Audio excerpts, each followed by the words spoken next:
কৰিছে হয় পৰিকল্পনা কেন্দ্ৰৰ কেনেকুৱা কৰিছে হয় মই পোনপ্ৰথমে নিখিল ভাৰত কংগ্ৰেছ কমিটিৰ শীৰ্ষ নেতৃবৃন্দক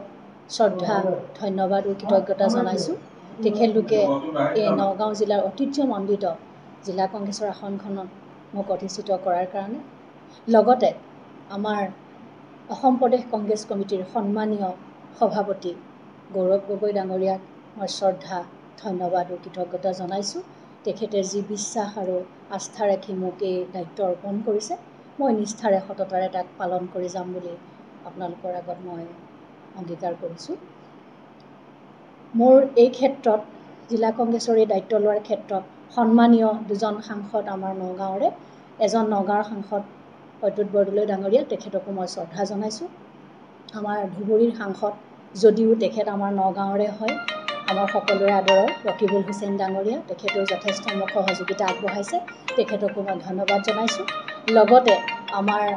নগাঁও ৰূপহী সমষ্টিৰ সন্মানীয় বিধায়ক নুৰুল হুদা ডাঙৰীয়া বটদ্ৰৱা সমষ্টিৰ বিধায়িকা শিৱামণি বৰা বাইদেউ তেখেতলোককো মই মোৰ ফালৰ পৰা ধন্যবাদ জনাইছোঁ তেখেতলোকৰ যথেষ্ট মোৰ ওচৰত মোক সহায় সহযোগিতা আগবঢ়াইছে লগতে জিলা কংগ্ৰেছৰ সমূহ বিষয়ববীয়াক মই ধন্যবাদ আৰু কৃতজ্ঞতা জনাইছোঁ তেখেতলোকে কালি বৰ উলহ মালহেৰে যেনেধৰণে মোৰ কাৰ্যভাৰ গ্ৰহণৰ কাৰ্যসূচীখিনি কৰিলে তেখেতলোকলৈ মই ধন্যবাদ জনাইছোঁ আমাৰ বৰ্তমান যিটো দায়িত্ব মই লৈছোঁ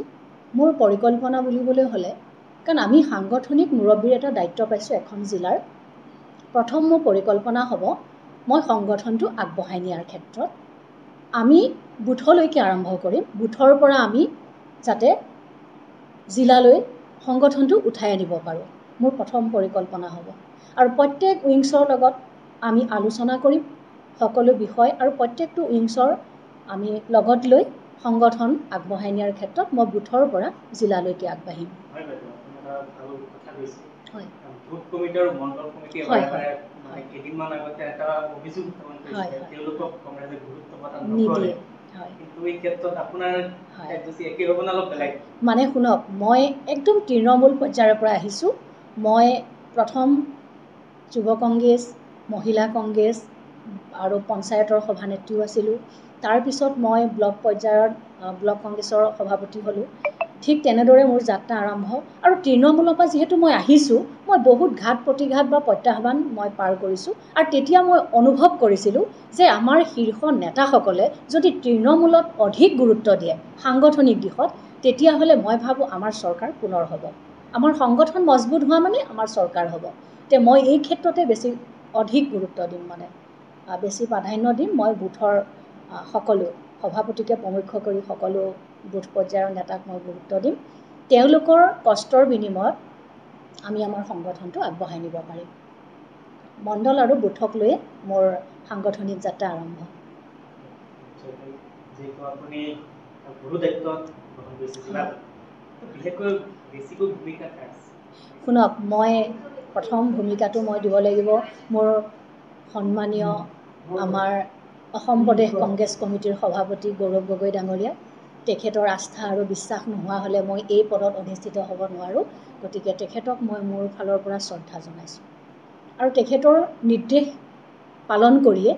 আমি আগন্তুক দিনত সাংগঠনিক দিশটো মজবুত হ'ব সেই সপোনটো বাস্তৱ কৰাৰ ক্ষেত্ৰত মই সাংগঠনিক দিশত সহায় কৰি যাম কংগ্ৰেছৰ স্থিতি মই ভাবোঁ আমি যদি বুথৰ পৰা খুব সুন্দৰকৈ সংগঠনটো উঠাই আনিব পাৰোঁ তেতিয়াহ'লে নিশ্চিত আমি 2024ত আমি চৰকাৰ কৰিব পাৰিম এইটো মই দৃঢ় বিশ্বাসী ৰাজনৈতিক দল আছে বৰ্তমান এইটো দলৰ লগত কেন্দ্ৰে এতিয়া চাওক আমাৰ সকলো জনতা আজিকালি আৰু সেই আগৰ হৈ থকা নাই সকলো সজাগ আৰু সচেতন হ'ল সকলোৱে বুজি পাইছে তেওঁলোকে কি স্বেচ্ছাচাৰী শাসন চলাইছে গতিকে এইখিনি আমি ভাবোঁ এবাৰ আমাৰ খুব বেছি কষ্ট নহ'ব কাৰণ জনতা কিন্তু জাগ্ৰত সকলো বুজিছে যে সকলো ফালৰ পৰা তেওঁলোকক কেনেধৰণে শোষণ কৰা হৈছে